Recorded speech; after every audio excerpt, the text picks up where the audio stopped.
Pa Lamata Village na uzuri tumekutana na kaka yetu msemaji wa Dar es Salaam Young Africa Ali Kamwe, msemaji mwenye ushawishi mkubwa kwenye taifa letu la Tanzania. Ali, hongera kwa kuwepo hapa, lakini tunatamani tufahamu nini ambacho kimekuvuta mpaka kuwepo hapa leo Lamata Village? Kwanza nashukuru kwa hongera ambayo umenipatia, lakini kujibu swali lako la msingi, nimefika hapa Lamata Village leo kwa mwaliko ambao nimepewa na dada yangu Lamata. Aliwasiliana na mimi nafikiri siku chache zilizopita, akanieleza project ambayo anataka kuifanya, na hiyo project ina mahusiano na tasnia yetu ya football kwa maana ya mchezo wa mpira wa miguu. Kwa hiyo akaniambia anahitaji nishiriki kwenye audition kwa sababu anahitaji kutafuta kijana wa Kitanzania ambaye wao watakuwa na jicho la kujua sanaa, lakini wanahitaji pia mtu ambaye anaweza kumwangalia mchezaji na akaweza kutoa comment kama huyu anaweza kuigiza kama mchezaji. Kwa hiyo nikamwambia sawa, kwa sababu siku ya leo ni weekend na niko free. Nikamwambia nitakuja kushiriki, na imekuwa zoezi zuri. Nimpongeze kwanza Lamata na kampuni yao kwa ujumla, wamekuwa well organized. Muda ambao ulipangwa lianze hii zoezi limeanza kwa wakati. Kila kitu kinakwenda vizuri so far. Nimpongeze pia washiriki wote ambao wamekuja. Anaweza akatafuta mshindi mmoja, atafuta washindi wawili, lakini idadi ya washiriki zaidi ya 500 ambao wamekuja, tafsiri yake ni kwamba kuna vijana wengi wenye vipaji na wana ndoto za kutimiza. Kwa hiyo niwapongeze wote, na zoezi bado linaendelea. Naamini kwa vitu ambavyo viko hapo kwenye mambo ya maigizo, kwa maana ya Jacob Steven yuko hapo, yuko Lamata mwenyewe hapo, yuko dadangu nani huyu bwana Godliver, yes. Hao watu ukiwatazama ni watu ambao wanajua vizuri sanaa ya maigizo, kwa hiyo hawawezi kuchagua mtu ambaye yuko below standard ambazo wanataka kuzifikia. Lakini kwenye football niko mimi hapo, yuko na Baraka Alison Mpenja. Ni watu ambao tunaishi kwenye mpira, tunaujua mpira, tunaweza kutazama tu mchezaji atakwambia kwamba hapa mazungumzo yapo au mazungumzo hayapo. Kwa hiyo tumeweka sisi mchango wetu, na tunaamini atapatikana mtu ambaye ataibeba project hii ya Lamata, na itakuwa project kubwa kwa Tanzania na Afrika kwa ujumla. Na ni kitu gani ambacho kimekuvutia kwa vipaji ambavyo umeviona wakati unaendelea kujudge? Kwa maana uko ukiangalia sana kwenye football, kuna watu ambao wamekuvutia kuona kwamba standard yao labda miaka ya huko mbele wakikua wanaweza kuchezea kwenye kikosi cha Dar es Salaam Young Africa? Kwa sababu anatafutwa hapa ni kijana anayejua kuigiza kucheza mpira. Kwa hiyo focus kubwa ilikuwa ni kwenye kumtazama mtu anaweza kuvaa uhusika wa kucheza mpira. Hatukuwa hapa kutafuta mchezaji mpira 100%. Kwa tunaangalia mtu ambaye anaweza kuvaa mchezaji mpira. Tulikuwa tunataka mchezaji hapa, tungeenda kumchukua Alan Okello hapa aje kucheza. Lakini walikuwa wanatafuta mtu ambaye anaweza kuvaa uhusika wa kucheza mpira. Kwa hiyo demonstrations ilikuwa ndogo. Tunamwangalia mtu the way structure yake ya mwili, angalia control yake, sababu hata kwenye maigizo utaamua upige pasi. Pasi unaweza kupiga, unaweza kucontrol mali, unaweza kuzungumza kama captain, unaweza kufanyaje. Ni vitu ambavyo Lamata alituelekeza kuviangalia, na tunashukuru Mwenyezi Mungu kwa nafasi yetu tumeweka input ambazo yote ambaye atafanikiwa kushinda, kwa sababu ni maamuzi ya mwisho, tunaamini tutakuwa tumependekeza watu sahihi wa kuweza kuwakilisha hii project. Kuna yote amekukumbusha pengine miaka ya nyuma alikama kwenye utafutaji wako, kwa sababu vijana zaidi ya 500 wamekuja hapa kusema bana, katika mbio zangu je, nishapitaga? Mimi mwenyewe nishaye kushiriki sana hizi auditions za maigizo. Huyu Jacob Steven huyu ndio vile tu saizi hawezi kunikumbuka, lakini mimi nishaendaga sana kwenye audition zake hizo. Miaka kama 2009, 10, 11 mpaka 12 nilikuwa napambana sana kwenye tasnia ya kuigiza. Kwa hiyo nimeshakwenda sana kwenye hizo audition nikitamani kuwa mwigizaji, lakini baadaye niligundua kipaji changu ni kidogo sana kwenye kuigiza, kwa sababu huenda director mmoja na roho mbaya, lakini wakishakuwa 5 maana kipaji changu ni kidogo mno kuweza kupenya. Kwa hiyo niliacha masuala ya kuigiza, baadaye nikaingia kwenye uandishi wa filamu, ambako nilipoingia nikaenda pia nikasomea, nikaja kugundua kwamba hilo eneo naliweza sana. Kwa nikaanza kuhudumu huko, nikawa naandika script nyingi. Huyu JB mwenyewe nishakumletea kazi zangu, wasanii wengi nishakuletea kazi zangu vile vile. Lakini baada ya kuingia sasa kwenye tasnia ya uandishi wa habari, kuingia kwenye mpira, Kwa hiyo nimewaachia sasa vijana wengine watumie fursa. Sije nikaonekana tena kama Alhaji kazi nyingi. Unakuwa kiongozi wa mpira kesho kutwa uko jua kali. Sasa nimeacha vijana wengine watumie fursa hiyo, lakini wanatakiwa wajue kwamba kwenye swala la tasnia ya filamu mimi pia ni mtu ambaye nina mchango wangu, kwa sababu ziko baadhi ya kazi nimeziandika na zimetoka na watu wametazama na zilikuwa zina feedback nzuri. Kwa hiyo nashukuru Mungu, japokuwa sikuweka alama kubwa sana huko, lakini alama yangu ipo kwa nilishawahi kuchangia kitu kwenye tasnia ya maigizo. Wanasema unajua Gabi atoka na majambo yake mengine mengi, lakini pia mimi nikurudishe Instagram. Bado kwa mwanao sana sasa hivi, mambo 24 kila kona alikao. Dudubaya sio mwanangu. Dudubaya ni mwanajeshi wangu.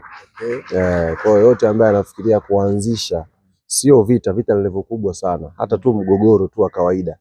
Mimi nitakuja na majeshi wangu mbele, atazungumza kwa niaba yangu. Kwa hiyo bwana mdogo Kiredio yeye nimemtumia kama sample tu. Kwa hiyo yote ambaye anafikiria hata kutaka kubishana na mimi, anatakiwa ajue baada ya nukta yake ya kumaliza majibishano, Mamba 24 watainuka na watazungumza naye. Na mliconnect vipi wewe na Dudubaya? Kwenye ule ushikaji wenu, kwa karibu na kuwa msemaji wako? Mimi sio msemaji, nimekwambia ni mwanajeshi wangu. Anapigana kila aina vita. Hata wewe Gabi ukinichanganya tu hapa, sina muda wa kubishana na wewe. Dudu atamaliza. Nampa kazi Mambas, atashughulika na wewe. Ni kaka yangu, of course nilianza kuwa shabiki wa kazi zake. Kwa umri wangu manake nimecheza nyimbo za Dudubaya enzi hizo, ulikuwa ushazaliwa tayari. Sasa kama tena kwa tumecheza nyimbo za Dudubaya enzi hizo, baadaye ikaenda. Sasa hivi tumekuwa watu ambao tunawasiliana, tunafurahi vitu vikitokea vya kufurahi na tunajadili pia vitu vikitokea vya kusikitika. Ndio maana ile siku ya show nilijaribu kumtafuta mpaka usiku. Bwana, nimegundua Tanzania hawezi kulala mpaka wewe upande. Na kweli alipopanda na akafunga na show Mamba 24. Mamba 24 nje ya muziki na wanajeshi wake kwako, ni mtu wa namna gani kwa jinsi ambavyo wewe una connect naye? Bana, jamaa yuko very smart rafiki yangu. Tofauti na mnachokiona labda kwenye clip zake, lakini yuko very smart. Yuko very smart akiwa hajapiga vitu vyake, yuko very smart akiwa amepiga vitu vyeupe, kwa sababu mtu smart unajua unaanza kumgundua kwenye hoja zake anazozileta kwenye mazungumzo, unaanza kumgundua mtu smart kwenye utulivu wake, kwenye namna ambavyo anaweza kupokea challenge na kazijibu. Kwa mfano kilichotokea juzi kwenye tamasha lile la miaka 30 ya Bongo Flava, unapima smartness ya Dudubaya the way alivyo react baada ya ile jambo. Mtu mwingine angejaribu kupotea kufanyaje, lakini alionyesha courage ya kuja mbele na akaeleza, sio kwa ajili ya kunini, aka clarify kilichotokea. Sasa kuamini ni sisi ambao tumeambiwa, kutokuamini sisi pia, lakini yeye ka play part yake ya ku clarify kwa nini jambo lile lilitokea. Kwa hiyo he so smart, sio mtu ambaye unaweza ukamwambia leo jambo akasahau, lakini on top of that jambo kubwa ambalo yuko nayo, he is very loyal kwa watu wake. Yaani ukishakuwa mtu wake, he is very loyal, sio mtu wa kuyumba yumba hivi. Wanasema ukikutana na Ali Kamwe, msemaji wa Dar es Salaam Yanga Afrika, malizana naye hapo. Ali, usajili umeanza, Yanga amejipangaje? Tumeshamaliza sisi zoezi la usajili, sasa hivi ni kufumua tu wachezaji kwa maana ya kuachia waanze kuonekana. Na tumewaambia wanachama na mashabiki wetu na Watanzania kwa ujumla, sisi staili yetu ya kutambulisha wachezaji msimu huu ni kama kifo tu. Hujui siku wala saa, ila utakutana nacho ghafla bin vu. Jana kuna mtu mmoja alikuwa amenipigia simu, alikuwa anaoga, wakati yuko bafuni mkewe akampigia, bwana tayari. Maana yake sasa hivi tunatokea tu kama kifo, ghafla bin vu, tumeshaweka mashine juu. Kwa hiyo tumemtambulisha Issa Abushiri Chuga, ni wa kwanza katika wengi ambao tuko nao, na tutaendelea kuwatambulisha kadri muda ambavyo utaturuhusu. Na tulishasema toka mwanzo, ili sio dirisha la mbwembwe, hatupo katika nafasi ya kufanya mbwembwe maigizo ya hapa na pale. Tupo katika nafasi ya kuiandaa timu kwa ajili ya msimu ujao na muda ni mdogo. Kwa hiyo players wote tutawatambulisha, very simple, quality, standard ya juu ya creativity, lakini haitakuwa kwa mbwembwe zile sijui tusubiri saa ngapi. Sisi muda utakavyoruhusu tutawatambulisha. Habari nyingine ya kuambia, leo tupata nafasi ya kukutana. Technical bench yetu imeshaingia nchini tayari na kesho tutazungumza nao, lakini nilimuomba kocha before ya vitu vyote nikate kwanza kile kiu ambacho mko nacho. Tutafanya mkutano wa waandishi wa habari wakati tunaelekea kwenye uzinduzi wa tamasha letu la wiki ya wananchi. Kocha atakuja na sio yeye tu, atakuja na wasaidizi wake, waandishi muweze kuwafahamu. One of the assistant ambaye yupo kwenye technical bench ya Yanga ni miongoni mwa wachezaji wakubwa sana duniani. Kama ulifuatilia kombe la dunia mwaka 2010, goli ambalo alifunga Shabalala, ile goli dhidi ya kwa ni Mexico yes, assist ya lile goli, aliyetoa ile assist sasa hivi ni mtendaji wa klabu yetu ya Yanga. Kwa hiyo kuna story nyingi ambazo naamini waandishi wangetamani kuzipata. Kwa hiyo nitaandaa super press conference moja nzuri, mje tumalizae na makocha afu tuwape nafasi sasa waende wakaiandae timu kwa ajili ya msimu ujao.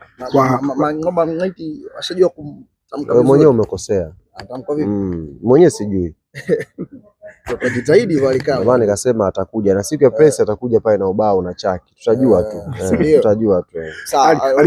Kwa faida ya mashabiki wa Dar es Salaam Young Afrika wenye kiu na kujua hali ya Pacome anaendeleaje kwa sasa? Pacome anaendelea vizuri na hapa tutaongea naye muda sio mrefu. Kuna dogo alikuja hapa akasema yeye anamkubali sana Pacome.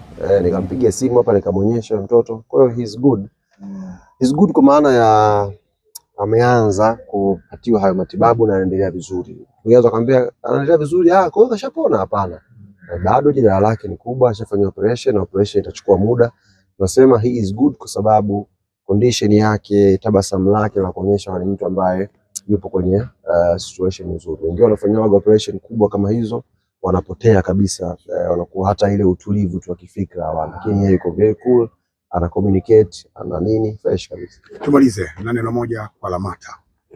Nimshukuru sana Lamata kwa kuniona katika kundi kubwa la wadau wa soka kwamba anaweza kuja kuwa na mchango kwenye project yake, na ni project ambayo ina theme ya michuano ya AFCON ambayo itafanyika mwakani katika moja ya nchi ambazo zitaandaa michuano hiyo. Kwa hiyo nimshukuru sana kwa nafasi hii na naamini mwanzo wa tukio hili nitaendelea kuwa naye karibu. Unajua uzuri Lamata ni kijiji.